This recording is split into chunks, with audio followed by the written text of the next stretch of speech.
The aim of this task is not to draw, but to extend your knowledge and understanding of the field of drawing, specifically design development sketching.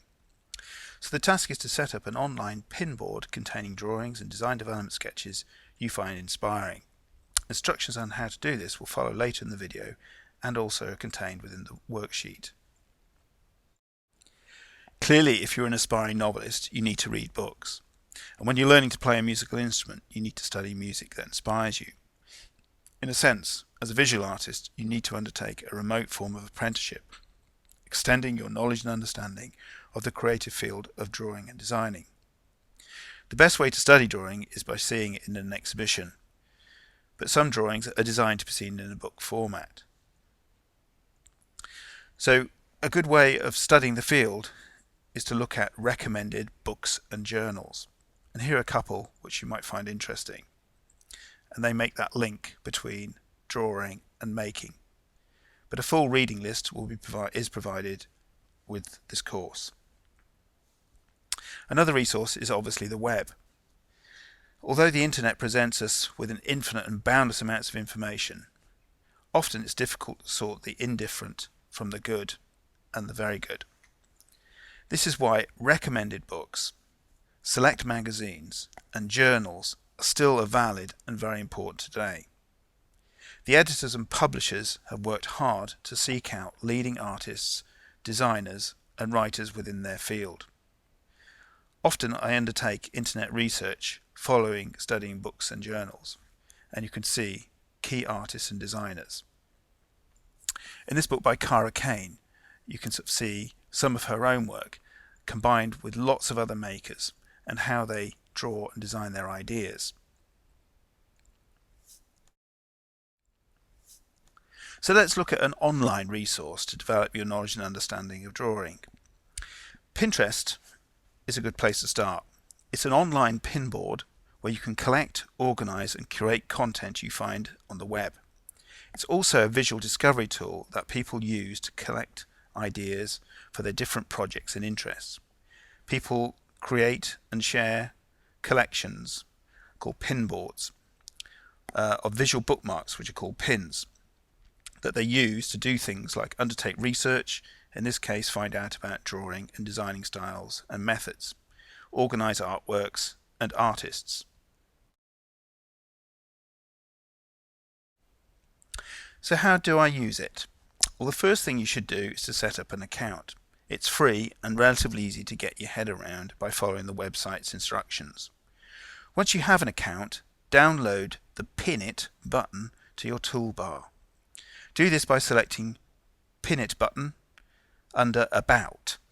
Once you've logged into Pinterest, then you should be away pinning what you find interesting. Next, select Pinner. Search under Pinner, and you could look for myself, Peter Bodnam Ceramics. The best way to start filling in your boards is to look through what your friends have already pinned and find things you like. Yes, the majority of people create boards on food recipes, clothing, etc. But Pinterest can be a powerful creative tool to extend your knowledge and understanding of art and design. Okay, so let's look at Pinterest. So first you need to log on. For me, I already have an account, so I just click on here and it comes up. My interface comes up. So what we're looking at, what we can see, is an interface of daily pins of people I've subscribed to. I've subscribed to several hundred of specific pin boards and pinners. So quite often what I do is I take a look when I log on, see if anything particularly interests me, and if I do, I click on it, investigate it, and possibly repin it.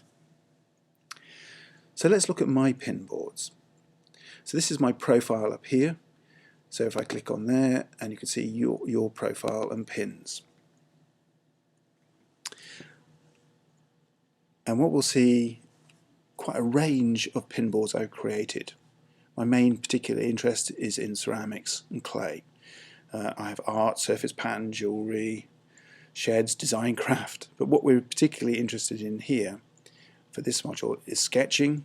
I've got a pin board called sketching, Also, which would interest us is the still life, and specifically the design development sketching pin board, which is a bit further down here. So let's click on this. So this is a place where anything on the web I found particularly interesting, or from fellow subscribers to Pinterest, I've repinned and I've organized. And this is one of the fantastic positives of this social networking site. It's a way of organizing and finding stuff which you find really fascinating on the web. So if we scroll down, you can see quite a wide range of design sketching. But let's click on one of these and see how it sort of functions. So I've chosen to click on this, and there's an enlarged size of the pin, and then let's click on it again, and we go to the original source of this particular article.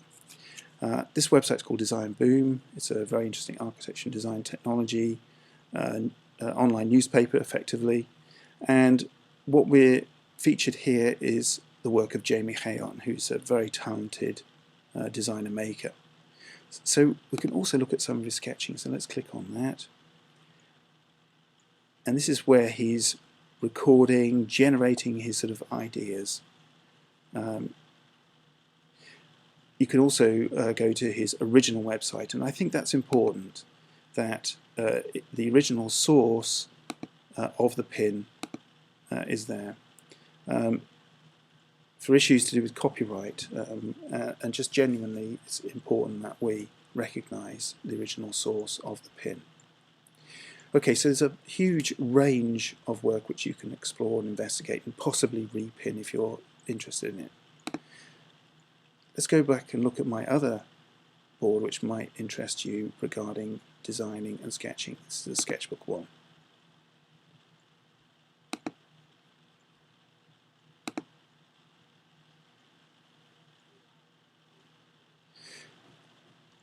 Again, quite a wide range, from the abstract, from the representational to the traditional. We've got some Henry Moore here, some William Kentridge, who's an amazing South African artist. Let's look at Dryden Goodwin's sort of work, who's a UK artist, very talented guy, works across different media. But the core of his practice is drawing. And you can see here some figurative drawing, amazing sort of drawing, mapping Dryden's sort of process of looking. So in this context, I might sort of repin it and then come back to Dryden's sort of work, investigate it, do it as part of research, or maybe even a presentation. What also I'm interested at the moment is looking at drawing robots. So I've repinned and visited various sort of artists and websites to do with drawing robots and performance drawing. Let's look at searching for something. So how do we search? So if let's put in design sketching.